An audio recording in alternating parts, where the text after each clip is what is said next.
Hey Todd, what is the most dangerous curve on any Missouri back road? It's got to be a hairpin corner with some loose Incorrect. gravel. Nope. It's the one that leads to a pie shop with an attached ice cream parlor. Oh, Our goal at Best Motorcycle Roads is to make your next motorcycle trip the best it can be. So the bottom line is, Todd, there are a lot of great roads in the Midwest, and Missouri, as we're talking about in this episode, you may have driven by them, but they're all there. From Route 66 Nuggets to the southwestern Ozarks, there's some great roads. yeah. So this is part 2 of our 6-part series of Midwest hidden gems, and we're going to focus on Missouri today. Yeah, So just sorry, I'm interrupting. I'm Yeah, sorry, you're fine. But this is not one continuous route. Right. This is just individual roads that if you're in the area, make sure you hit these. Yeah. Because they're ones that people don't talk about too much, and you don't find on a lot of motorcycle maps. So Yep. yeah, these are kind of those hidden gems that Yep. you want to hit. So, Yep. so we built out 7 rides, and we'll walk through them now. So the first one we were going to talk about is Highway 79 from Hannibal to Louisiana, Yeah. Missouri, not Louisiana. So this is about an 86-mile journey, 2.5 hours. One of the greatest stretches, honestly, of the Mississippi River Valley. They kind of sometimes you'll see it called the Mississippi River Hills Scenic Byway because everybody's got to name things. So. Yeah. So it starts in Hannibal, which is of course Mark Twain's boyhood home, 1840s home of Samuel Clemens, museums covering his life works, and then kind of the Mark Twain's always river, talking about river. So there's a lot of Mark Twain stuff there. Yeah. But one of the neat ones that I haven't been to since I was a kid, of course, was Mark Twain Caves, though, and it's the oldest what they call a show cave. Opened up actually in 1886, and of course, inspiration coming from Tom Sawyer. But as you look along 79, as you head that way, the old Salt River Bridge is kind of a historic route, and that, of course, of river trade. So the Salt River region was a huge area, kind of an early settlement where people would trade, meet to trade, and do that kind of thing. Actually, in Louisiana, Missouri, there's a 1910 Masonic temple. So, I mean, when you think Masons building stuff, they went overboard with their work. Oh, yeah. So it's just kind of you hate to say the word architectural marvel, but really, it's really something. I mean, when you see these Masonic temples, it's They're pretty really amazing. cool. So. Yeah. So it just kind of tells you what life was like at one point in time in this Louisiana river town. And then a little bit south of that also, we've talked about lock and dams and our kind of love of them. But lock and dam number 24 was built in the 30s, and that's there as well. So if you kind of like, again, to watch that boat traffic, and there's a lot of signage in these areas. There's not a lot of like official tours, but there's a lot of like signage that you can kind of do yourself. And then, when you're in these areas, you can Google it, and then you can kind of get your own little tour of that area. So it's something that's cool. So Yeah. So you found a few places to eat. Yeah, in Hannibal, you want to stop at Lebanon Bistro, excuse me. Easy for you to say. Yeah, right. It's kind of an upscale bistro downtown, but global dishes with think of things like lamb chops and salmon with mango salsa. Nice. Handmade baklava. It's really named one of their top dining experiences in Nice. Hannibal. Check that out. And then the Mark Twain dinette, of course. Gotta have a Mark Twain. Gotta have Mark Twain something. It's kind of a classic American diner. They've got ground beef sandwiches, like a made-right, what we would call that's what we call them in the Midwest. Right. Onion rings. They're famous for homemade root beer. Oh, wow. And then, of course, comfort food and just kind of a nostalgic charm there as well. In Louisiana, there's the Steamboat Bistro. It's kind of a newer local gem that opened up in the old Wall Hotel and Cafe. Let's see. It's got American type food and is popular with travelers and riders and that. And Sounds good. And finally, this place was made for us, Tom. It's the also in Louisiana. It's the Fat Boys Diner. I like it. I like it already. Yeah, it's they've got like really hearty like tenderloin sandwiches and just meaty classic stuff. Yeah, oh yeah. So casual dining, but hit the Fat Boys Diner. All right. So our second Missouri action is Highway 34, the Farmington Loop. About 160 miles. It'll be about 4 hours depending. But this is kind of the Ozarks south of St. Louis. Okay. So a lot of really great roads to ride down there. We've been there a lot. There's not really an official Farmington Loop in Missouri, but they often use, this is a good place to start rides. Curvy loops through San Francisco's mountains, Mark Twain National Forest, and the foothills of the Ozarks. So if you start in Farmington, there is an old courthouse, 1927. It's very Art Deco if you're kind of into that thing. And then head south on 67, you'll get to Pilot Knob.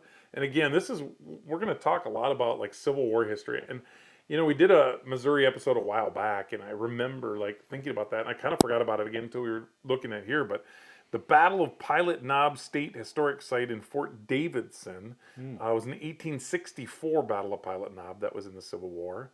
And then we kind of take you down to Iron County. And so just great roads. And you kind of start to get into mining territory. Yeah.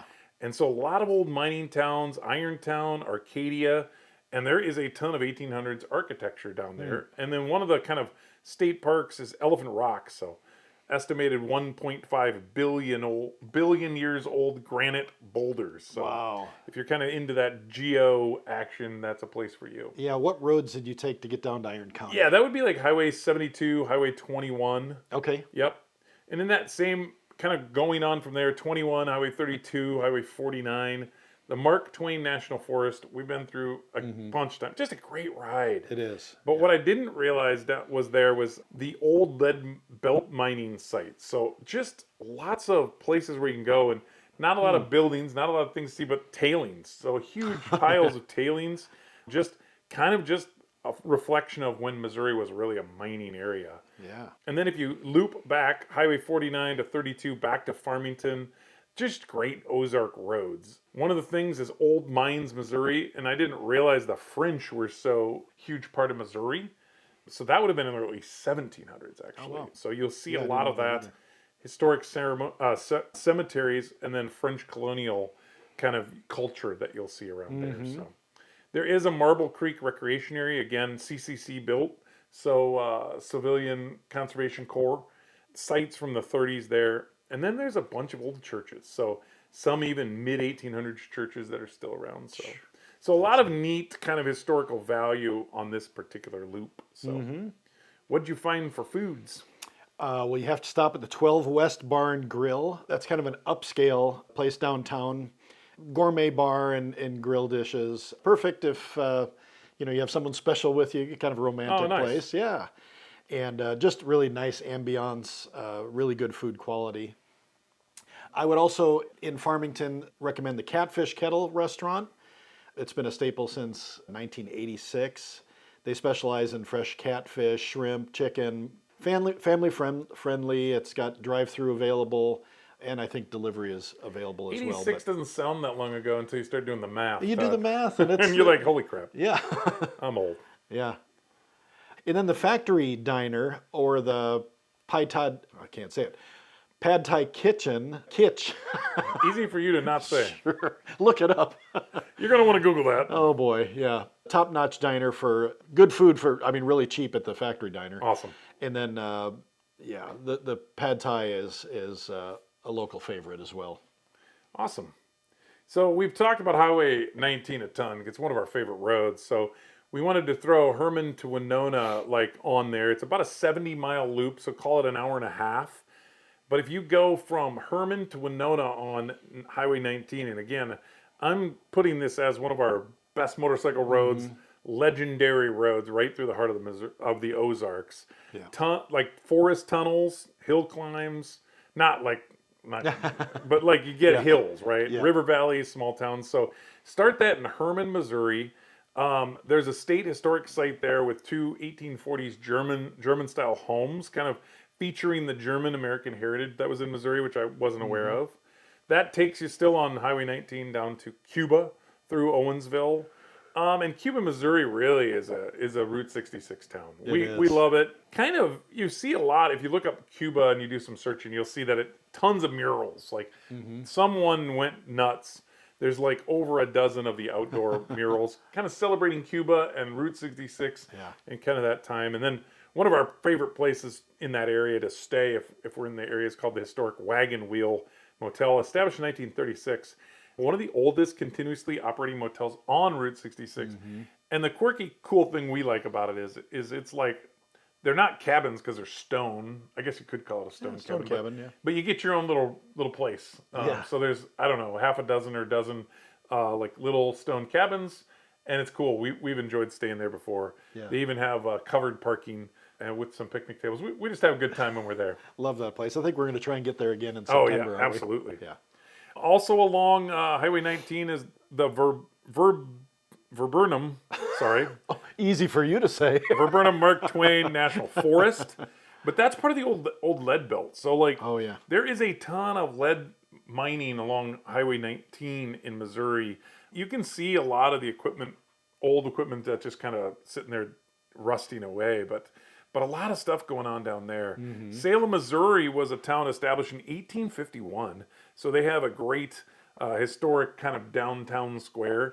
And it was a huge piece, kind of a lot of Civil War traffic passed through Salem, Missouri. And again, I didn't know that, but more from Salem to Evanescence and Winona, and the more CCC structures from the 30s, so a lot of stonework, Civilian Conservation Corps again, and then just a lot of historic logging towns. I mean, unfortunately, most of these have kind of ran their course, but it's just neat to see some of that history. So you found a couple places that would be good to stop at. Yeah, in Herman, Missouri, the Tin Mill restaurant, it's housed in a restored 1840s mill. Oh, wow. And it's kind of a German-inspired comfort food. Think schnitzels and German potato pancakes, and that's a neat place. They've got on-site brews. They've got some patio seating. I think they're not open on Mondays, but it's definitely scenic, and it's a satisfying spot to hit before you hit the road or after you hit the road. Just make sure you check that place out. And then in Winona, Missouri, the Flossie Apple Barrel. Nice. It's just a cafe off Highway 19. They've got homemade pastries, apple cider, just comfort plates. It's family friendly, and it's a perfect for a little sweet pit stop. I always like on your drive. Yeah, some sweet pit stops. It's all good. So number 4 on the Missouri list is Highway 94. They sometimes called the Wine Trail, St. Charles to Jefferson City, about 115 miles, 3.5 hours of road time. A lot of winding and tree-shaded roads, which you kind of get used to when you're driving to Missouri. Some bluffs and then wine country. They sometimes is also called the Katy Trail or the Wine Trail Corridor. But apparently, I didn't know this, but St. Charles is the first Missouri state capital. So the state house was there from 1821 to 1826. So it's been restored. And then staying on Highway 94 from St. Charles to Defiance to Augusta, it's kind of the Daniel Boone home and heritage center. So 1800s area, stone home of Daniel Boone, and of course, then you get museums and things that go with that. But if you go to that Katy Trail State Park, that was kind of follows along the Missouri-Kansas-Texas Railroad. So there's some trails there that were along that old railroad bed, and a lot of trailheads that are close to Highway 94. So, Desloge to Marthasville, oldest permanent German settlement in Missouri. In Desloge, it was founded in 1832. And then there's also an 1830s church there, so a lot of markers and things. And then Marthasville was a short-term site where they buried Daniel Boone, but eventually ended up moving him to Kentucky there too. So, and then you're going to end at the now state capitol in 1917. And I guess it's one of the grandest state capitals that there are. So there's lots of tours, historical murals and artifacts. And I don't know if you've been on many state capitol tours. Just a couple, yeah. Colleen and I have enjoyed going to those. So this is in Jefferson, right? This is in Jefferson City. Yep. But they're kind of interesting. You get a whole state's history when you go to those, and it'd be a great stop for any trip. So we're heading that way, so maybe we'll stop there. What about food choices here, Todd? In St. Charles, you want to hit Prosino. It's a local favorite. I feel like you need to say Prosino. Prosino. Farm to table. American dishes, not with that Italian accent we just did. Hey, but they got the O at the end, not me. Great vibe there. Columbia, Missouri, Addison's. It's just off a highway, or off of I-70, I should say. French dip sandwiches, like simple but classic comfort food. They have local beers and wine. Nice. And then in Jefferson City, Sweet Smoke Barbecue. I like barbecue. They are one of the top-rated barbecue joints near the Capitol, and locals rave about the brisket, the ribs, the pulled pork. And I checked on TripAdvisor, and they get a 4.9 star rating. So sweet smoke barbecue in Jefferson City. Pretty hard to hold, so Yeah. that's good.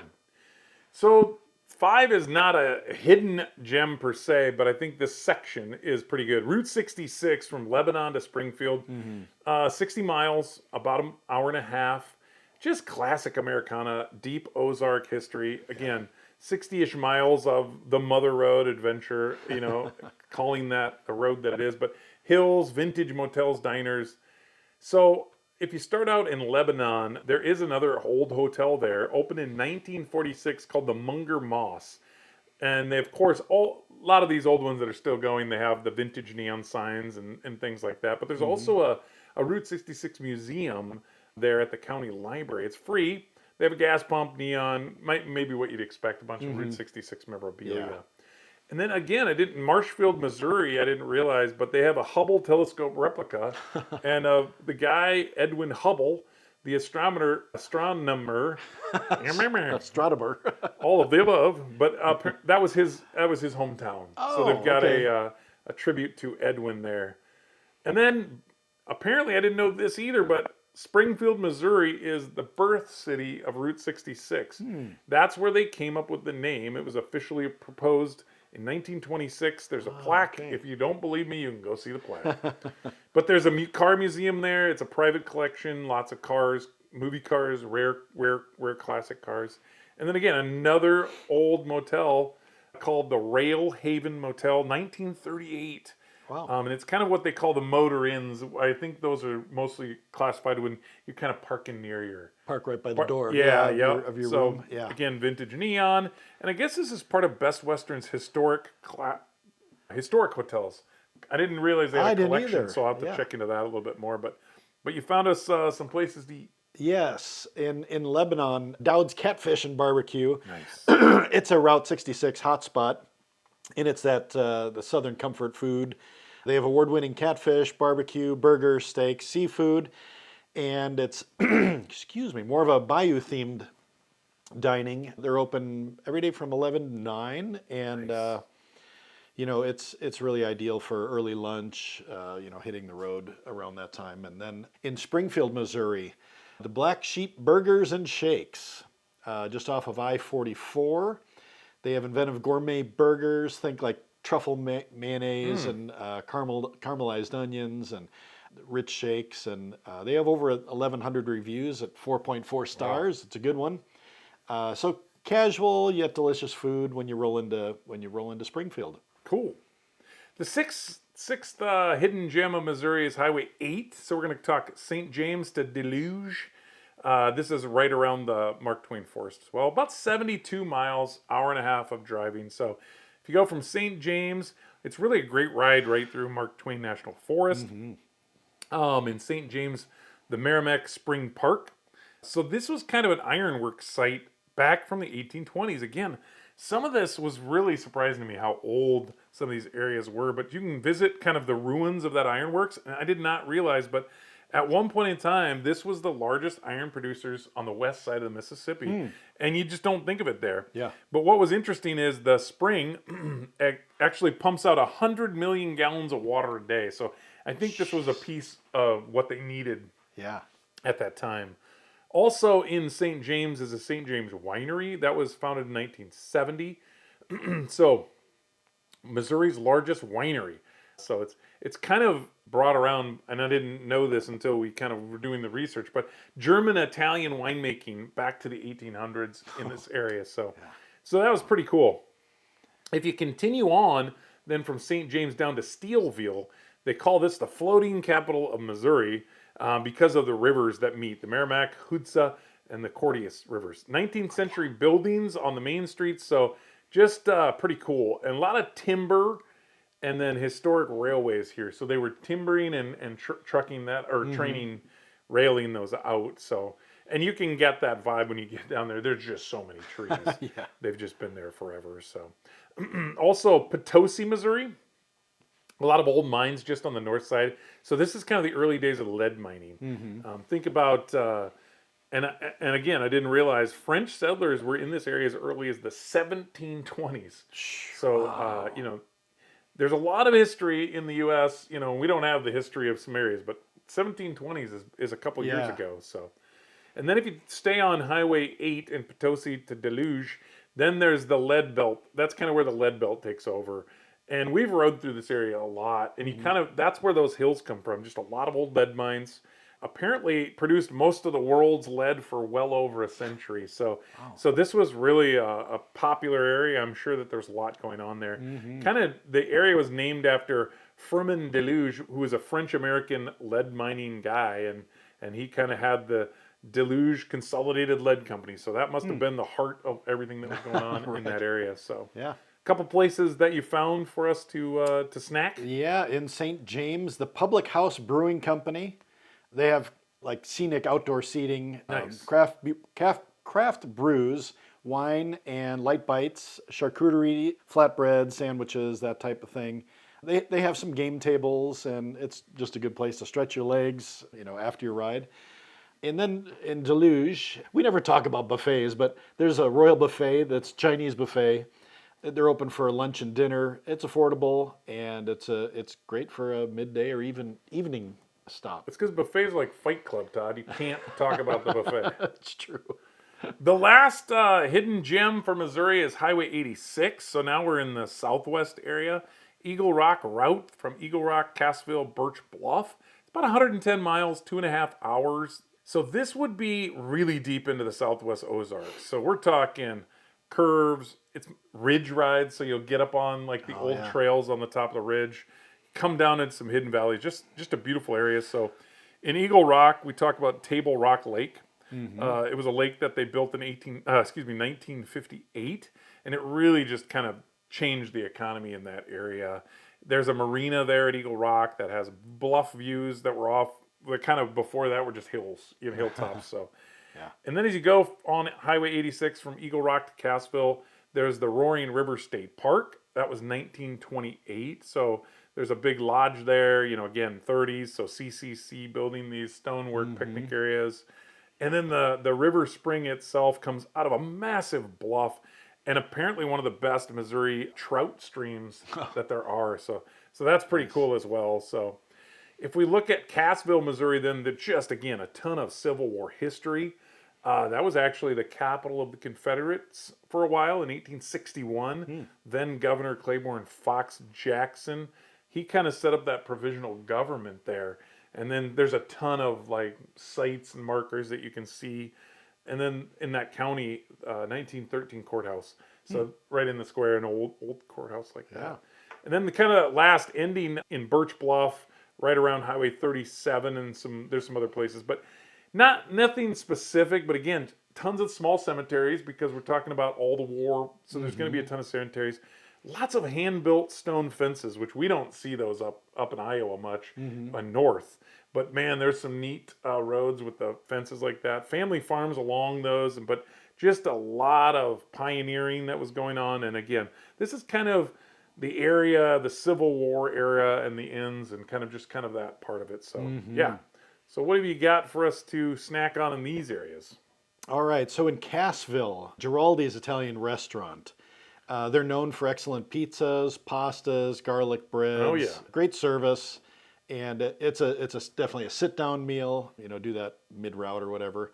And then in Eagle Rock, the Taqueria Carlito, they have street style tacos and burritos. Yeah, good stuff. It's quick, it's affordable, packed with flavor. It's a great grab and go option if you'd like. And then if you're near Birch Bluff, Birch Tree, Grandma Nell's Cafe. Daily specials. They've got homemade desserts. It's got that friendly, like small town vibe, and they've got some hearty meals too. So kind of close out your day at Grandma Nell's, and yeah, good stuff. So that's our second of six different hidden gem sites. So next time we'll bring you some more, but thank you for listening to the Missouri ones. So this is a section we call the toolkit. We share motorcycle gear review, and other riding tips. I was thinking about the toolkit, Todd, and some options. You know, we've talked a lot about all the toolkits, but try to bring some new things up. Aftermarket windshields are kind of nice. You know, I don't know why. I mean, I guess they probably want to sell more stuff as they go, but sometimes the aftermarket windshields get stuff that's a little wider or a little taller based on your height, kind of adjusting if you ride two up. So that's something to look at. Different tints. Make it look different. Sometimes a little flare at the top to kind of alter that wind if it's not as tall. So those are good. Look into those. There's a ton of companies that have them, but look up your reviews there. It's always good to have a good multi-tool, and we've talked about this. Leatherman's really the default, but there's a lot of options and alternatives. And some of the, you know, in the last 5 or 6 years, they've come out with a lot that have like the bits, even just sockets. So you really can like kind of build them into a multi-tool, which is kind of nice because like having a bunch of tools, you don't really usually use that many tools. I mean, there's so many sizes of nuts and bolts, and most of the time when you're fixing something with on the road, you got to fix it small. It's not like you're not trying to tear the bike apart and put it back together. Helmet fixes that we've had, or things, you know, either foot pegs or something comes loose. It's just a good option. And then, you know, we're old, so having a good LED headlamp or flashlight, it seems like every time I turn around now. I remember giving my dad a hard time about that now, and it's probably haunted me, so he's probably laughing at me now. But, you know, one other one I thought it was just a tire gauge, and yeah, everyone's like, oh yeah, no problem, let's go buy one. Well, make sure you test it, the tire gauge, before you, because sometimes your valve stems are 90 degrees, sometimes they're not. But like what I've noticed on some of these, the disc brakes are getting so big on these bikes, it's sometimes hard to get that and or the air to There's fill not up. enough space. There isn't. So kind of think about that. Maybe test it out before you actually use it. But it is good. I mean, I've noticed on my Goldwing 2 times now we've woken up to kind of cooler weather, and my tires have needed pressure, and I think it's just because of that temperature change. And so just another thing. And I also like to get the tire gauge that, you know, you can't see under there sometimes, so you can lock the pressure. It holds the pressure, so you can take it off and read it. Yeah, right. Because you got to get your flashlight out. Right. I gotta get my flashlight out. Right. And then we're always talking about Bond body armor because we just love it so much. It's just an alternative, especially on these long rides. We like them. Put it on. It goes underneath everything else, and you can wear whatever you want. You can wear a long sleeve T-shirt, a jacket, or pick up a sweatshirt at Grandma's kitchen and be proud about her about her desserts that she made you. Yeah. So, well, if you like the podcast today, we'd love it if you'd like it and subscribe to our BMR Rider Alerts. It's our way of keeping you in the loop, and we promise no spam.